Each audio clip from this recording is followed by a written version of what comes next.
7 ways to command respect everywhere you go. Starting with point number 1, maintain composure in all situations.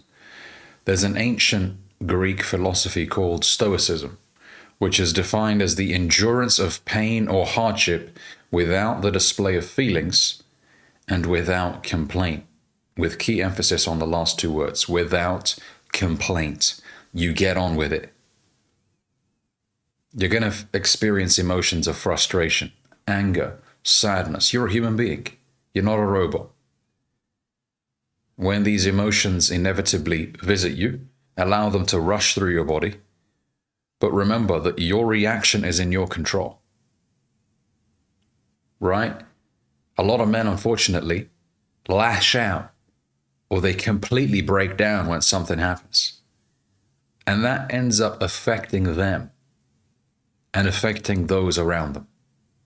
You are the source of strength in your family, gentlemen. You are. You're the lighthouse of the family. If you cry more than your wife, there's an issue. Don't fall into the trap of, listening to what some of these women say about, I want a man that can cry whenever he feels like he's... No. Don't be doing that. You are her rock. You maintain composure. And as a saying, judge a man by the size of the problem that frustrates him or saddens him or angers him, right?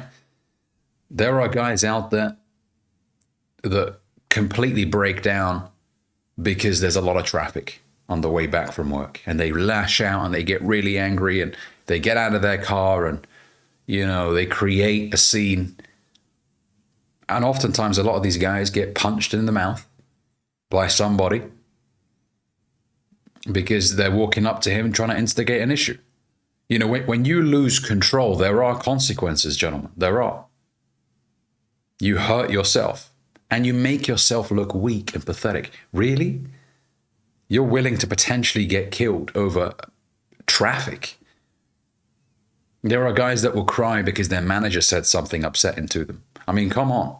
Where are your balls?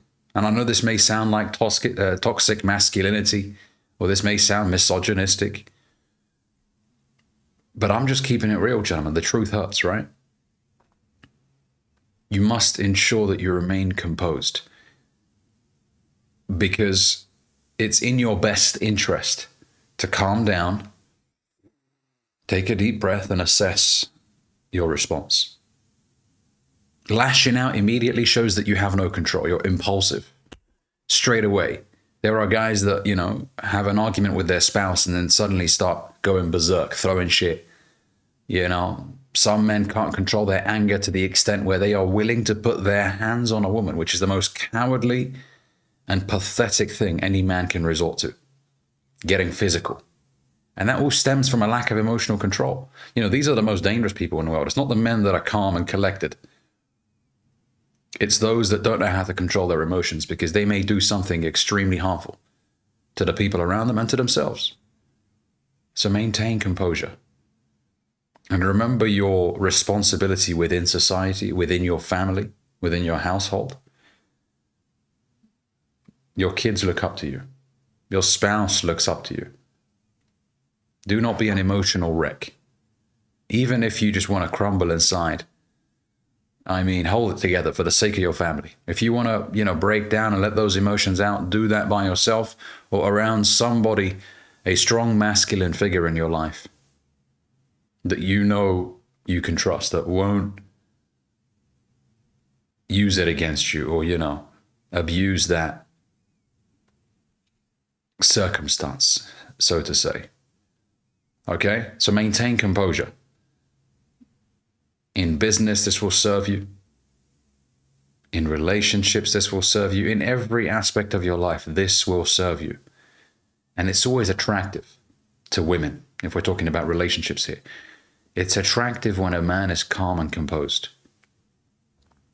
Right? You cannot be more emotional than your woman and expect her to feel attracted to you. It just won't happen. And being Mr. Tough Guy, raising your voice up, you may believe you come across as some strong alpha male when you raise your voice, but you look pathetic. You look absolutely pathetic. So don't be that guy. Point number 2, Speak less, but say more. Let your words have weight. Be clear, concise, and avoid unnecessary chatter. Right? Listening more than you speak projects confidence and presence. There's a lot of people out there that listen to reply. They don't just listen to understand.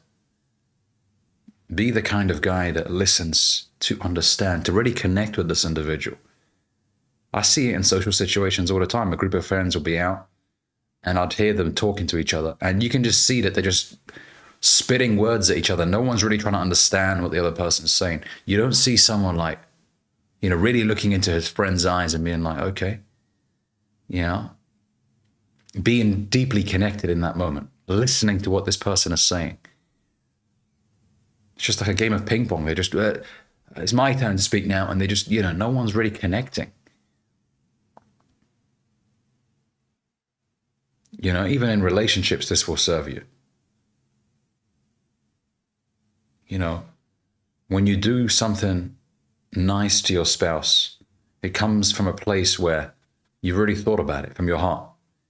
You're not just Mr. Oh, you're beautiful, you're beautiful, you're beautiful every 2 seconds of the day, right? When you say it, you mean it. Because the more you speak, the more people take advantage of you as well. Or take you for granted, shall I say. You're always complimenting. Every 2 seconds, you're complimenting. Every 2 seconds. It doesn't feel genuine. But when you only do something when you feel like that in the moment, that's what's going to make your words have stronger weight. Okay? Point number 3, and this is really a body language point. Stand tall and move with purpose. Shoulders back, head up. Not down like this, looking at the ground and hands in the pockets in that defeatist way. No. Body language, remember, gentlemen, we communicate verbally, but also non-verbally through our bodies. The more closed off you are, the more nervous and anxious you look, and less approachable you look. Open yourself up. When you're walking, head up. The amount of guys I see walking like this, looking down, that's not a good approach, gentlemen. Right? Make sure you have good posture, good eye contact. When you meet another man and you shake his hand, there's eye contact. I'm not saying look at him like a crackhead, no. But shake his hand. Look him in the eyes. I've met guys before, I shake their hand and they're looking away. It's like, I'm here. Hey, look at me, big boy. Right? Gordon Ramsay style. They're looking away or looking at the ground. They're really fidgety and twitchy. It's like they're on ketamine or some shit, I'm here. Look at me. Stand still. A firm handshake. Most people want to succeed in business and succeed in life, but they don't even have a good handshake. As easy as that is to start off with, right? Develop a good handshake. Put some power into it. You don't want to just hand your hand over to somebody and let them hold it like you're some sort of princess. No, shake somebody's hand properly. Put some power into it. Okay? Be intentional when you move. Don't just drag your body. Right? When you're sat down somewhere, occupy space. Don't be afraid of doing so. Don't be like, oh, sorry, sorry. Oh, sit down. Arm on the couch. Talk. Relaxed body language, right? You own the space. You're not in here, hoping not to be seen. No. You're occupying space. This is your environment. You're confident in where you are right now. I'm not saying this as a tactic. I don't want you to go there and, spread your legs or spread your arms. No. That's not what I'm saying here. I just want you to be confident in where you are. You belong wherever you take yourself. I don't want you to feel like, well, this isn't really my environment, so shall I just, hold back? No. Own the space that you're in, okay? Point number 4, set and uphold strong boundaries. Don't be the kind of person that people abuse because he doesn't have a spine. Say what you mean and mean what you say. Somebody does something disrespectful, you call it out. Let them know, listen, this ain't going to work on me. You need to apologize. That was uncalled for. Right? Whether it's the corporate setting that you're currently in, right? Your manager at work tries to take the piss out of you in front of your colleagues. You call it out. Hey, I want to have a word with you. This doesn't work on me. It may have worked on other people, and this is exactly what I said to one of my managers many, many years ago who tried to disrespect me in front of my colleagues. I said, don't you dare raise your voice at me. As loud as I, did at the time. Don't you dare raise your voice at me. If you want to speak to me like a man in the meeting room. When I tell you, I've never seen a more red face in my life. He was shocked. He did not expect somebody to call him out on his bullshit. You're not going to disrespect me in front of my colleagues and think you're going to get away with it. No, I'm going to call you out on your bullshit. And then he was stuttering like a motherfucker in that meeting room. People often poke and prod, expecting the bear not to bite back. Eventually they poke the wrong fucking bear, and the bear bites back. Don't be the kind of person that people just poke and poke and poke, and you're just there like, oh, okay, sorry. Have some boundaries. Don't allow somebody to feel comfortable disrespecting you. I don't care if you're afraid of losing a friendship. Lose it. Because you haven't actually lost anything. If somebody that you assume as your friend is comfortable enough to disrespect you around other people, then that person should not be in your life. Remember this, not every person that you lose is a loss. I'm going to say that again. Not every person that you lose is a loss. Have some damn boundaries. Stand up for yourself. If a girl says, I don't think we're compatible, or, I don't see a future with us together, leave. Do not try and negotiate. What if I start, squirming like a little boy? No. Walk away with your head held up high. Listen, I completely appreciate how you feel, and I wish you the very best. No arguments, no hostility, no, oh, you're a bitch anyways. No, none of that stuff. Walk away like a man. You will respect yourself in the process of doing so, and she will respect you. Well, okay, he just took it. A lot of women are afraid of breaking up with guys because some guys go crazy. But if you accept the breakup and you walk away, honestly, she will respect you. Even if she's not planning to be with you, she will respect you. Some women may do that, initiate the breakup as a sort of test to see if you're willing to walk away. And if you are, a lot of them often feel like, oh, I can't lose this guy. He has so much confidence. He's willing to lose me, So it can go both ways. But when you walk away, you communicate self-love. I respect myself enough to believe that I deserve somebody who wants to be with me, not somebody who doesn't find me the right fit. Remember this, gentlemen, when a woman breaks up with you, she's placing a bet against your future. She's essentially saying, you're not good enough for me.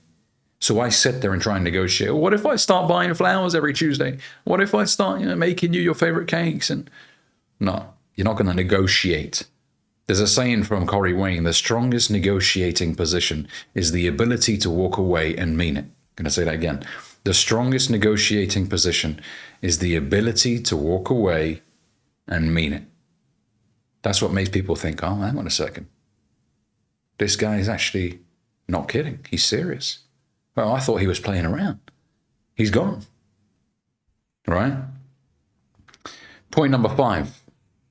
Master your craft and always keep improving. Listen, gents, if you want to command respect, you have to be known for something. You can't be Mr., jack of all trades, master of none. That guy does not command respect. He just looks confused and disorientated. Why are we attracted to specialists? Right? We like going to people who are masters of their craft. You don't want to take your car to somebody who is a mechanic as well as 7 other things. You just don't really feel that he's as dedicated as somebody else who is only a mechanic. And that's all he does. That's his bread and butter. 10 hours a day, all he does is fix cars. That guy you'll feel a lot more confident in handing your car to. But somebody who, I do some work, you're not going to feel quite confident giving that person your car. You're not all in. That's what it is. You want to go to a specialist doctor? Why not go to just a general practitioner? because the specialist knows exactly what your condition entails inside out. So he'll be able to give you much better treatment than somebody who's just going to give you some general advice, right? That's why we always refer to specialists. So become a specialist in something. Master your craft. Eliminate this FOMO mindset, this fear of missing out. Oh, but what if I do dropshipping, Ali, and then, my friend does Forex and he out-earns me?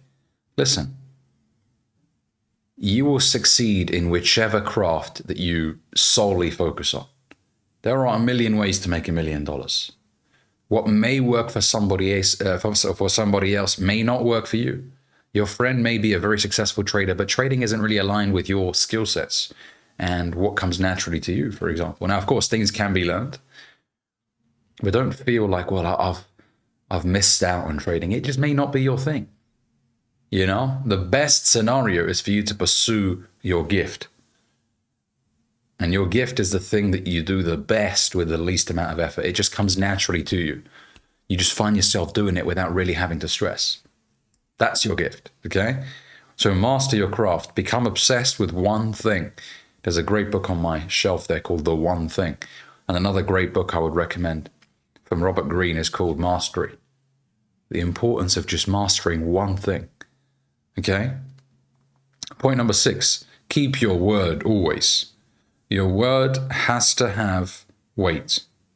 If you say you're going to be there at a certain time, you be there at that time. Earlier. I always preach being early. Don't want to be there, oh, sorry, I just made it now. No, it just makes you look lost. Doesn't make you look confident. Right? You got an interview, you're always there early, don't you? Right? You say to your friend, I'll help you move houses tomorrow at 10 o'clock. You're there 9:50, 9:45, ready to help your friend. Your word has to mean something. You say to your woman, I'm going to take you to this place at 7 p.m. I've booked us a restaurant. You make sure you stick to that. You don't come up with excuses. Oh, sorry, it's just... Your word has to have weight. People need to look at you and be like, you know what, this guy, he says what he means and he means what he says. And he follows through, most importantly.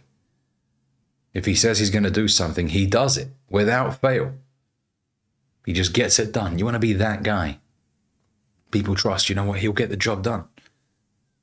He'll get the job done. Okay?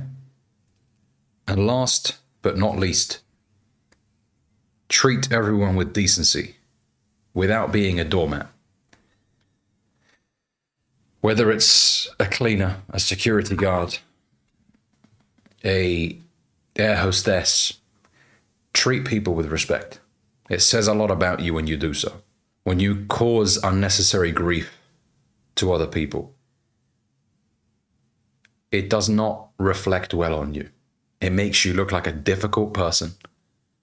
And it pushes people away. People don't want to be around you when you're unnecessarily difficult or rude. Be a decent human being. Treat people with respect. It costs nothing. It costs absolutely nothing to treat another human being with respect. You don't know what people are going through. I want to add this as well. You don't know what other people are going through. So be kind.